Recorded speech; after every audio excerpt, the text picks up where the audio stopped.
सामाजिक कार्यकर्त्या अंजली दमानिया सध्या आपल्यासोबत फोन लाईन वरून जोडल्या गेलेल्या आहेत। दमानिया जी, आता पोलिसांनी आरोपपत्र दाखल केले आणि यामध्ये वाल्मिक कराड हाच सूत्रधार असल्याचं म्हटलेलं आहे। काय तुमची प्रतिक्रिया? तपास योग्य दिशेने चालू आहे का? नाही, मला पहिलं हेच म्हणायचंय की राजकीय दबाव नाही हे म्हटलं जे गेलं जात होतं, वारंवार म्हटलं जात होतं, ते दादांत खोटं आहे हे याच्यावरनं दिसत आहे।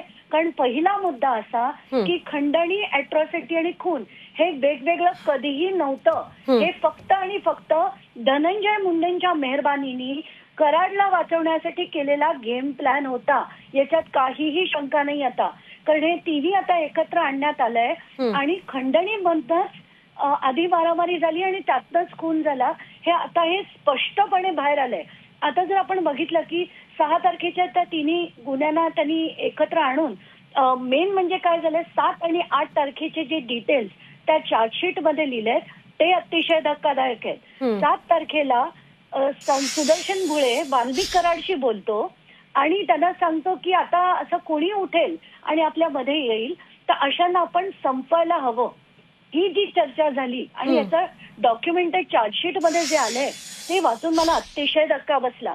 दुसरं म्हणजे 8 तारखेला विष्णू चाटे, सुदर्शन भुळे यांच्याशी यांचं तिरंग हॉटेलमध्ये मीटिंग होते आणि त्याच्यात ते ठरवतात की याच्या पुढे आपल्यामध्ये असं खंडणीच्या याच्यात कोणीही मध्ये आलं तर कसं चालणार, म्हणून आपल्याला यांना संपवायला हवं। आणि त्याच्यात स्पष्टपणे संतोष देशमुख यांचं नाव होतं। आणि तिसरा महत्वाचा मुद्दा म्हणजे डिजिटल एव्हिडन्स जे त्यांना मिळालंय, ज्याच्यात व्हॉट्सअप व्हिडिओ कॉल जो झाला होता, ज्याच्यात ते सगळं इतकं निर्दयी कृत्य होताना जर व्हॉट्सअप कॉलवर दाखवलं गेलं तर मला वाटतं हे अतिशय धक्कादायक आहे, अतिशय धक्कादायक आहे।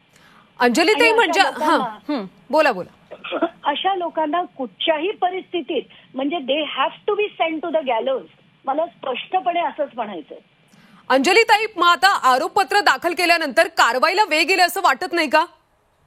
नाही, कारवाईला कसला वेग येतोय? आपण तर रोज बघतोय व्हीव्हीआयपी ट्रीटमेंट मिळतेय त्यांना, अजूनही त्यांना स्पेशल चहा, स्पेशल खाणं पिणं मिळतंय, हवे त्या मित्रांशी बोलता येते, बीसीवर 2-2 तास ते गप्पा मारतात। काय चाललंय हे? आणि मग डायलॉग मारायचे की न्याय हा सगळ्यांसाठी समान असतो वगैरे वगैरे। 5,000ची चोरी केली ना माणूस सडतो जेलमध्ये, पण यासारख्या कराड सारख्या माणसांना जे इतकी संघटित गुन्हेगारी आता नाही, आणि त्या चार्जशीट मध्ये असं देखील लिहिलंय की गेले 10 वर्ष हे सगळे संघटित गुन्हेगारी करतायत। आणि मला जे रिपोर्ट मिळत आहेत की तिथल्या गावागावांमधनं म्हणजे दुकानांचे सगळ्यांचे हफ्ते ठरलेले आहेत आणि ते हफ्ते दर महिन्याला पोचवावेच लागतात त्यांना। हे जेव्हा सगळं ऐकतो ना तेव्हा असं वाटतं या असल्या फालतू राजकारण्यांना अक्षरशः तातडीने हकललं गेलं पाहिजे मुंड्यांसारख्या लोकांना।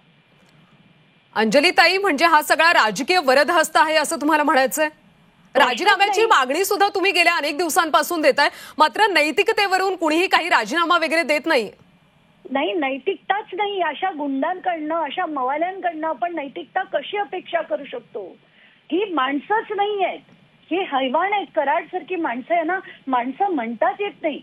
जर एखादा माणूस असं कृत्य होताना तुम्ही मी आपण बघू शकू का? कधी आपल्याला असं चालेल का? बघितलं तरी आपल्याला कसं तरी होतं, आपण डोळे मिटून घेतो। पण ही माणसं असं कृत्य करतात, याचा अर्थ काय झाला? की ही माणसं नाही आहेत, हे त्याच्या पलीकडची लोक आहेत। आणि अशा माणसांना त्यांना प्रोटेक्ट करणं, त्यांना मोठं करणं, हवं नको बघणं कोण करताय? धनंजय मुंडे करतायत, प्रश्नच नाहीये त्याच्यात। अंजली ताई, एवढ्या दिवसानंतर अखेर आरोपपत्र दाखल झालं, वाल्मिक कराडच सूत्रधार असल्याचं समोर आलं, मात्र तपास कुठेतरी रेंगाळत चाललाय असं वाटतंय का? नाही, रेंगाळतोय कुठे? ते तर छान व्हीव्हीआयपी ट्रीटमेंट घेत आहेत, त्यांना फक्त आता एक एसी लावून द्यायचं बाकी आहे। म्हणूनच मी काल म्हटलं होतं की त्याच्यापेक्षा त्यांना घरी ठेवा, आरामात एसी बीसी 1-2 लावून द्या, त्यांना सकाळ संध्याकाळ 5 स्टार जेवण द्या, कारण उपयोगच नाहीये। त्यांना जेलमध्ये ठेवून खरं तर त्यांना मकोका लागल्यावर अंडा सेलमध्ये ठेवायला लागतं, त्यांना मुंबई किंवा पुण्यात हलवा, हे मी पहिल्या दिवशीपासून माझी मागणी आहे। नक्कीच अंजली ताई, मात्र आता आरोपपत्र दाखल झाले त्यामुळे पुढचा तपास कशा पद्धतीने होतो हे पाहणं देखील तितकंच महत्वाचं आहे। धन्यवाद या सगळ्या सविस्तर प्रतिक्रियेसाठी। तर